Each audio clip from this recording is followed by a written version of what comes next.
Following some breaking news in San Francisco right now, SFO, actually, San Mateo County President Joe Biden set to depart the Bay Area at any moment now. Taking a live look at SFO. You can see the presidential motorcade there as he is about to depart on board Air Force One. He's going to be heading to Philadelphia first and then traveling to Wilmington, Delaware. That is where he will stay through the weekend. This has been a 4-day trip for President Biden, the longest that he spent in San Francisco since he became president.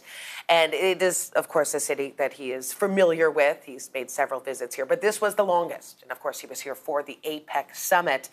He had a lot of momentous occasions over these 4 days, including an historic meeting with the Chinese president, Xi Jinping, whom he had not spoken with in a year.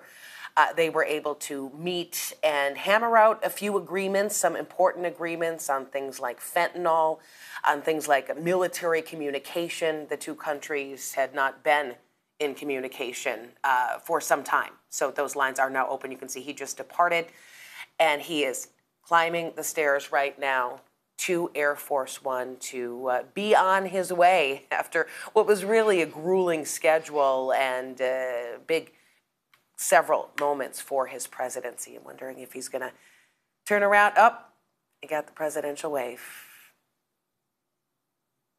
Again, live pictures right now at SFO. President Biden getting into Air Force One, and we will wait to see it depart.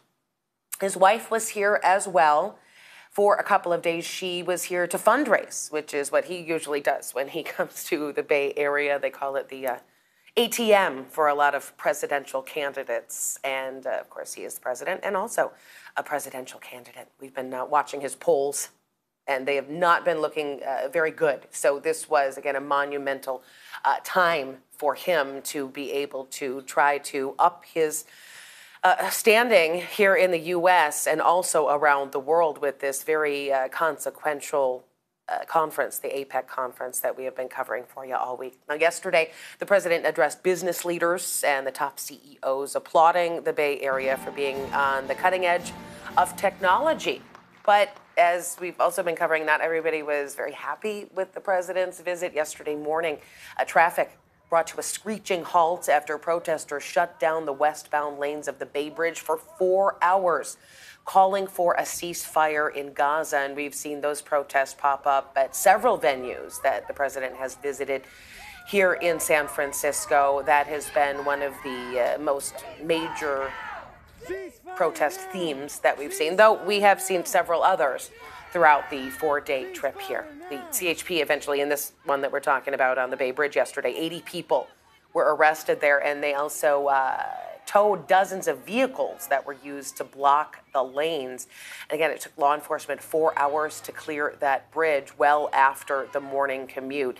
So that was certainly a mess. And then some of the other protests that we've seen, many of them at night, some of them during the day as well, some around the Ferry Building, some around the actual APEC venue, which is Moscone Center.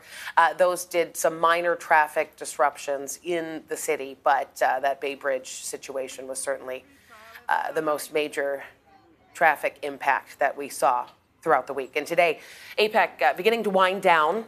A reminder, lane closures on the Bay Bridge are still in effect, though. The far left lane on eastbound Interstate 80 and far westbound right lane there, that is going to be closed for most of the day. Crews expect to reopen those lanes at 9 o'clock tonight. Officials say APEC-related events and cleanup, though, will continue to cause closures and impacts in San Francisco throughout the rest of the weekend.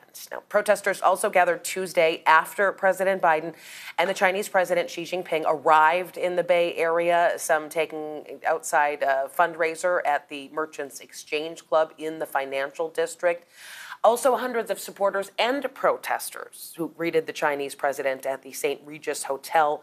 That was where he was staying. They were there when he arrived. We're also getting word that a lot of protesters and some supporters of the Chinese president aligned the route to SFO today, hoping to get his attention as he took off. But right now, again, you're looking live there on the right-hand side of your screen at SFO. That is Air Force One, ready to take off as it looks like a little bit of light rain might be falling there at SFO as we speak. So we're going to stay with you as we wait for the airplane there to take off to its next destination, Philly and then Delaware. The president is headed for maybe a little rest. He's had a big week, so he's planning on spending the weekend there in Delaware.